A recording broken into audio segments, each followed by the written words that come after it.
So I'm Ileana, and this is Sakshi, and welcome to the 2025 Pages Colloquium. So nice to see everyone here.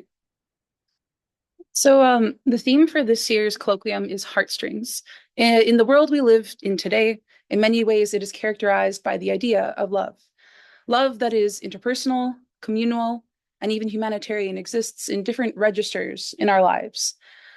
In our call for papers, we ask the following questions. How do we define love? How does love function in a world filled with so much hatred and violence?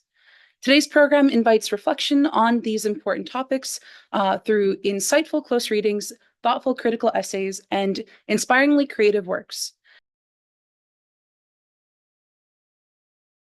They said, "You're a foster child," like it was a badge of honor, like it made me special. But ribbons don't strangle, they tether, and I was tethered to a system that saw me as a commodity. Child for sale, $500 a month. They packed my life into black plastic bags, labeled it temporary, but temporary stretched into years and years into a lifetime of questions. I became a card in the deck, shuffled between hands, discarded at will, landing in homes where the word foster was hollow, missing love entirely. The foster care system doesn't listen. It sees statistics, not scars. It sees policy, not people, but I believe. I have to believe that we can rewrite the story, that we can demand more. Because love is revolutionary. It heals wounds that systems can't. It connects us to roots that they tried to sever. It gives us the power to say to every child, you are seen. You are worth it. You are loved.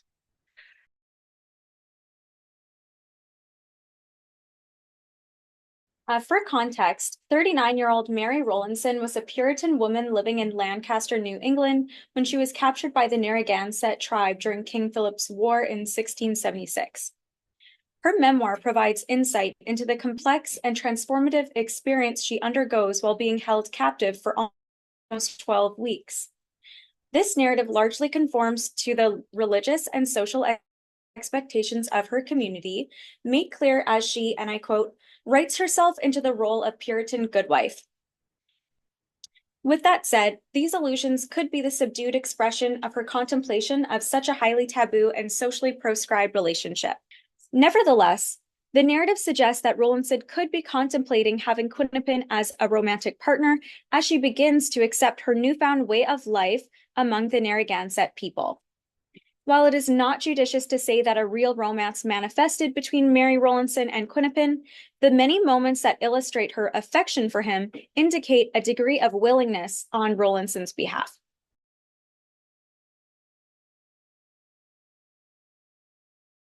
I argue that it is not only a person's death that can be materially memorialized in the form of a letter, but also the death of a personal relationship or an unrequited love. For Lucy Snow, letters become relics upon the death of an emotional bond or close connection. The novel also demonstrates Lucy's desperate need for personal relationships, and she preserves these relationships by curating her own collection of letters. Therefore, this paper will argue that in Bronte's Villette, Lucy Snow staves off her perpetual loneliness and feels her need for genuine relationships by curating her own personal museum of relics through the collection and preservation of letters to establish a sense of connection and permanence in an existence rife with loss. Later in the novel, when Graham and Lucy drift apart, Lucy decides to part with Graham's letters to sever ties with him. Lucy decides to bury the letters, and by doing so, she effectively relinquishes her relationship with Graham. Rather than burning the letters, which would imply a complete severing of ties, Lucy preserves the letters in a sealed bottle that she places in a hole in a tree trunk and cements over, ensuring that their corporeal presence remains intact.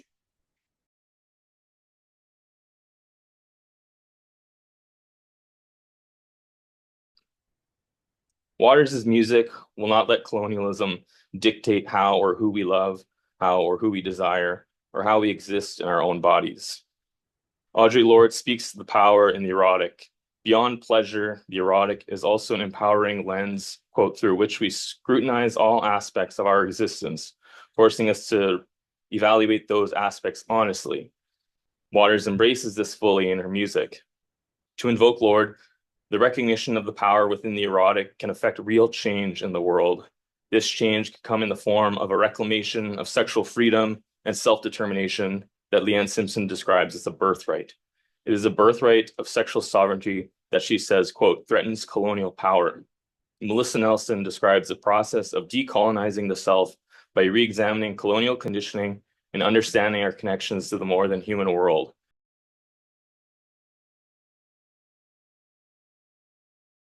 My project seeks to disrupt this teleological understanding, suggesting Le Morte d'Arthur can itself be read as an epic fantasy text, not a precursor to these later works, but a peer.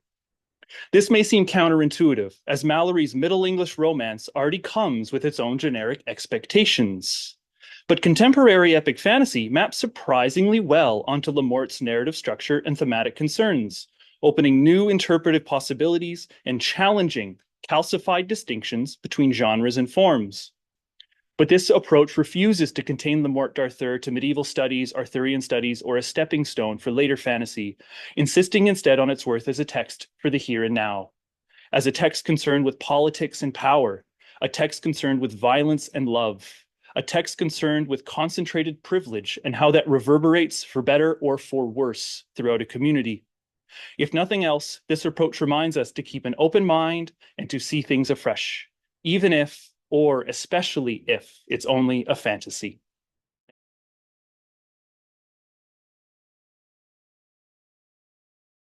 While most empiricist thinkers in the 18th century distrusted dreams profoundly, doubtlessly influenced by John Locke's commentary that likened dreaming to madness and drunkenness and characterized it as a disturbance of the self, hardly countered this view by framing dreams as a helpful way to break up a dangerous stasis of accumulated associations. Here we go. He comments in Observations on Man, the wildness of our dreams seem to be of singular use to us by interrupting and breaking the course of our associations. I'll examine the trope of dreaming in two critically neglected poems from Blake's Songs of Innocence and Experience, A Dream and The Angel, to show that to Blake, dreams can break up the stasis of the self in a state of experience and reform the adult subject's ability to love.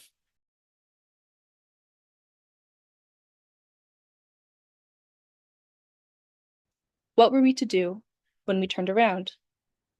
What were we to do when you were not there?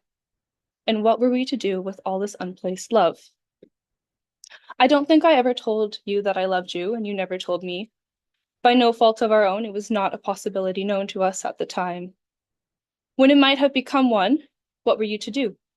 No one taught you how to love fully, wholly, all at once. Sometimes I wonder if that when you arrived in Manitoba after me being moved away from your home for a second time, if the cold air split our hearts open and froze them solid. I wonder if we buried our heart in those sugar beet fields to save ourselves from despair. You were suddenly and unexpectedly uprooted to the prairies. In the heart of winter's embrace, all of you must have frozen up all at once. And over the 7 years, all the thawing and freezing and thawing and freezing and thawing and freezing and thawing, and we cracked open. I wonder what split out and escaped from our pores and ran deep into the soil. I have to believe that we still have some residue that stayed frozen through all these 82 years. Now they are pooling inside us, drop by drop, because your hands are watching mine pick out the bones.